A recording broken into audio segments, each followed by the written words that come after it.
Lord. దేవుని నామమునకు మహిమ కలుగును గాక. ప్రభువైన యేసుక్రీస్తు ఘనమైన నామములో ఈ ఉదయకాలం కృపావాగ్దానం అనే కార్యక్రమాన్ని వీక్షిస్తున్న మీకు అందరికీ నా హృదయపూర్వకమైన వందనాలు. బాగున్నారా? దేవుని సందులో దేవుని యొక్క వాగ్దానం కొరకు ఎదురు చూస్తున్నారా? దేవుడు ప్రతి దినము మనతో కొన్ని శ్రేష్టమైన మాటలు మాట్లాడుతూ మనల్ని బలపరుస్తూ మనల్ని ధైర్యపరుస్తూ మనలను ఆయన కృపచేత నడిపిస్తూ కృంగిన వేళలో లేవనెత్తుతున్న మన దేవుడు గొప్ప దేవుడు. ఇలాంటి దేవుని కలిగి ఉండటం మనకెంతో గొప్ప భాగ్యం. కాబట్టి ఈ దినం దేవుడు మనతో మాట్లాడుతున్నటువంటి మాటను జ్ఞాపకం చేసుకుందాం.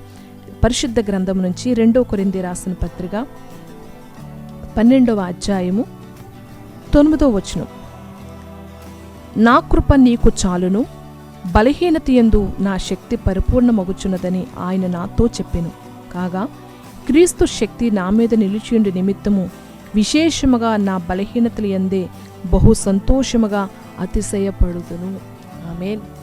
పౌలు గారు ఒక శ్రేష్టమైన మాట మాట్లాడుతున్నారు. ఏమిటంటే, పౌలు గారితో దేవుడు మాట్లాడారట. ఏమనంటే, నా కృప నీకు చాలును.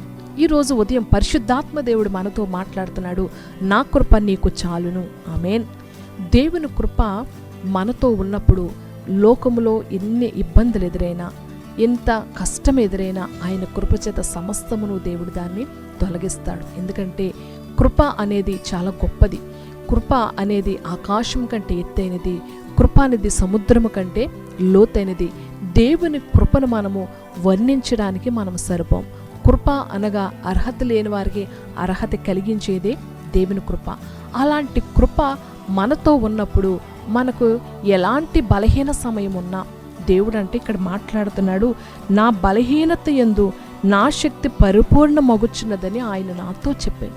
ఒకవేళ నీ శరీరం బలహీనత వేధించి బలహీన సమయాల్లో ఉన్నావేమో, దేవుని కృప అంట నీ బలహీనతలో గొప్ప శక్తిని కలగజేస్తుందంట.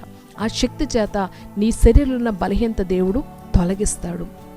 అంతేకాదు, నీ యొక్క శక్తికి మించినటువంటి పనిని ఎదుట ఉందేమో, దేవుని శక్తి నీ మీదకి వచ్చినప్పుడు, ఆయన కృప నీతో ఉన్నప్పుడు నీవు ఈ దినం వెళ్తున్న ప్రయాణంలో ఆయన క్షేమమును అనుగ్రహిస్తాడు.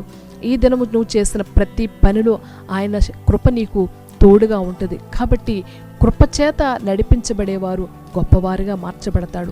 నోవహు తన తరములో నిందారహితుడుగా ఉన్నాడు. అంతేకాదు, నోవహు దేవుని వలన కృప పొందినవాడు కనుక నోవహు కాలంలో భూమంతా జలప్రళయం అయిపోయినప్పుడు, భూమి మీద మనుషులందరూ చనిపోయినప్పుడు, భూమి మీద సమస్త జీవరాశులు నాశనం అయిపోయినా నోవహు మాత్రం సజీవుడిగా ఉన్నాడు, సంతోషంగా ఉన్నాడు. నోవహుతో పాటు నోవహు కుటుంబం కూడా దేవుని కృపను పొందుకుంది. కాబట్టి ఈ ఉదయం నీవు ప్రార్థించవలసింది ఏంటో తెలుసా? ప్రభువా, నీ కృప నాకు కావాలి. దేవుడు ఈ దినం వాగ్దానం చేస్తున్నాడు, నా కృప నీకు చాలును. ఈ వాగ్దానం నమ్మండి. ఈ వాగ్దానం దేవుడు నాకు ఇస్తున్నాడు, నా జీవితంలో ఏదైనా నెరవేరుస్తున్నాడని మీరు ప్రార్థన చేయగలిగితే ఈ దినం మీరు ఏ పని తలపెట్టినా దేవుని కృప మీకు తోడుగా ఉంటుంది. మీరు ఎక్కడికి వెళ్ళినా దేవుని కృప తోడుగా ఉంటుంది. మీరు ఏ పరిస్థితిలో ఉన్నా దేవుని కృప తోడుగా ఉంటుంది. అందుకే దావీదు ప్రార్థన చేస్తాడు, ప్రభువా, ఉదయముననే నీ కృప చేత నన్ను తృప్తిపరచు, అప్పుడు నా దినములన్నీ నేను సంతోషముతో జీవిస్తాను. దేవుని కృప కొరకు ఉదయాన్నే మనం ప్రార్థించినప్పుడు ఆయన కృప చేత మన ప్రతి పనులు ఆయన క్షేమముగా జరిగిస్తాడు. కాబట్టి ఈ దినం వాగ్దానం దేవుడు మాట్లాడుతున్నాడు, నా కృప నీకు చాలును. ఈ వాగ్దానాన్ని బట్టి నమ్మండి, విశ్వసించండి.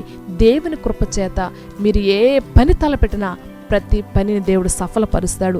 మీరు ఒక బలహీనతగా ఉన్న దేవుడు అంటున్నాడు, ఇదిగో నా కృప నీకు తోడుగా ఉంది కాబట్టి బలహీనత యందు నా శక్తి నీ జీవితంలో పరిపూర్ణమవుతుందని పౌలు నమ్మినట్లుగా మీరు కూడా నమ్మండి. మీ బలహీన సమయాలు దేవుడు శక్తినిచ్చి మీ బలహీనతలన్నీ విడిపిస్తాడు.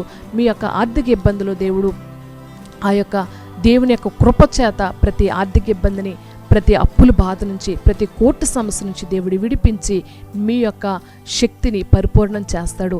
అటువంటి దేవుని కృప, పౌలుకు తోడైన కృప, నోవహుకు తోడైన కృప, దావీదుకు తోడైన కృప దేవుడు నీకును తోడయించి నడిపించునుగాక.